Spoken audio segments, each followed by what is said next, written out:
we'll come back around to the journey with Superman because this is a career conversation. But let's talk a little Enola Holmes because this is a delightful sequel. This is Enola Holmes 2. It drops November 4th on Netflix.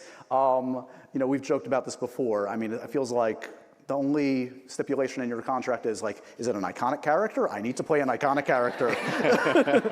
But like when Sherlock first came around, was that like, oh yeah, that makes sense, this is interesting, this is exciting, or did you have more questions than excitement at the time? Definitely more questions. I thought, hold on a second, why would you want me to play Sherlock? It doesn't seem to fit, and it's been done so well by so many people before me. And then I got my hands on the script and read it, and I realized that this is a Sherlock that exists within a universe where Enola exists, which allows for a very different iteration of the character to be, because yes, his forward-facing self is still very similar to the character who we've seen played before, but when it comes to Enola, there's a special something. And then it made sense to me. I was like, oh, okay, there is a hidden warmth to this character. It's so fun to see you and Millie because your energies, both off screen and on, couldn't be more different. And but I mean that I love you both equally. Don't worry. But like she's like she's a 18, 19 now. She's a manic kind of like excitable teenager, and there's that side of you, but you can You can just never see it. No, there is. But talk to me a little bit about just the mixing it up on set with Millie, first film versus the second film. How much does the relationship on camera mirror what's off? The relationship on camera very much mirrors what's off. We do have a very older brother, younger sister type relationship. It's a lot of teasing on set, a lot of making fun. I do not hold back when I make fun of her at all. And she doesn't hold back either. I was going to say, has she ever made you cry, Henry? Has she? Not that I'm willing to admit or that anyone's seen. Millie's fantastic. I love working with Millie. She's got such wonderful energy.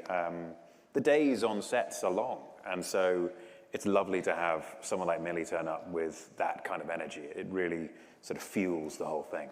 Without revealing too much, the Holmes we see at the start of this is not in the best shape. No, he's borderline alcoholic. Fun to play drunk? Fun to play someone at their wit's end? Yes, it is. I mean, it's always slightly nerve-wracking when you're playing drunk. You're thinking, am I doing too much? Is it too little? Is it right for what this movie is? Right. And the gauge is always the crew and the other actors. If the other actors in the crew are finding it funny in a way that isn't offensive to me, then that's good. And so I kind of use that as my meter. But I enjoyed it. Yeah, it's fun to do that kind of stuff. Totally. I mean, I do a lot of fake drunk talk in real life. And so is this your fake drunk voice right now? Because you are a really sober drunk. Yeah. It's not fake drunk. Thought I smelled something. It's in that glass. Yes, it's water. Did you grow up reading Sherlock? Were you? I did not. My favorite Sherlock story is Hound of the Baskervilles, because I spent plenty of time on Dartmoor with my parents when I was younger. And I think it was audio cassette at that time. Do you guys know what cassettes are? I'm going to go through every single medium, and then VHS was this thing. And being on Dartmoor and listening to that story was wonderful. And so Sherlock was definitely there throughout my youth. But I wasn't necessarily an avid reader of the book.